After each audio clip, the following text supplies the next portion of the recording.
मैं रात दिन तुम्हारे ताने सहता हूँ और अब मुझसे नहीं सहा जाता, मैं अपने पद से इस्तीफा देता।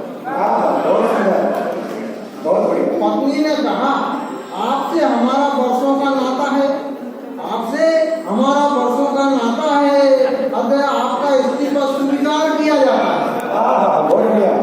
मगर यह बात अभी किसी से मत कहिए, और जब तक बच्चों की शादी नहीं हो जाती पद पर बने रहिए।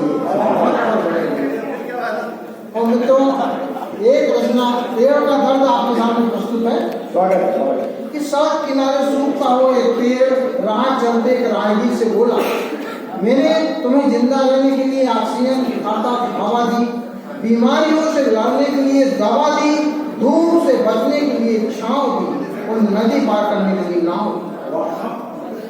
इतना ही नहीं, मसाले फल फूल दिए, जलवायु संतुलित रखने के काम किए, मेरे सत्कार आसमान की तरह खुले, किसी से छुपे नहीं, मेरे सत्कार आसमान की तरह खुले हैं, मगर मुझे समझ में नहीं आता आप क्यों मुझे सुखाने के लिए चुने। मैंने ऐसी कौन सी गलती कर दी जो आपने मेरी गर्दन पर कुल्हाड़ी धर दी। मेरी शाखाओं पर पक्षियों ने घोंसले बनाए, अपने अपने घर बसाए। अब जब मैं बूढ़ा होने की कगार पर हूँ, आपने मुझे सुखाने के इंतजाम किए हैं और मेरी पीठ पर कई लोहे के कीले ठोंके, जिससे मैं आधा सूख चुका हूँ, पर अपने सिद्धांतों से नहीं। मैं हरा तो तब भी और सूखने के बाद भी लोगों के काम आता हूँ, किसी को चूना नहीं आता।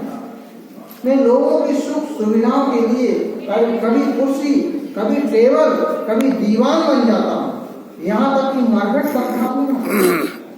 मेरी रात भी बहुत काम आती है जो भोले शंभू को आती है। मैं जीवन भर निस्वार्थ भाव से लोगों के लिए जीता हूँ, किसी का खून नहीं। मगर कुछ लोग अपना काम साधने के लिए मेरी बलि चढ़ा रहे हैं, मेरे कर्ज पर आड़ी आ रहे हैं, फिर अंधाधुंध करने लगते हैं कटाई। मगर मेरी ये बात सुन लो मेरे भाई, मुझे तो पूछा कर कि जग सुख की दुनिया कैसे रचेगा। और मेरा बस एक निवेदन है, मुझे बचा लो, वरना ये जमाना नहीं बचेगा, वरना ये जमाना नहीं बचेगा। बहुत बढ़िया, बहुत सुंदर शब्दों में आपने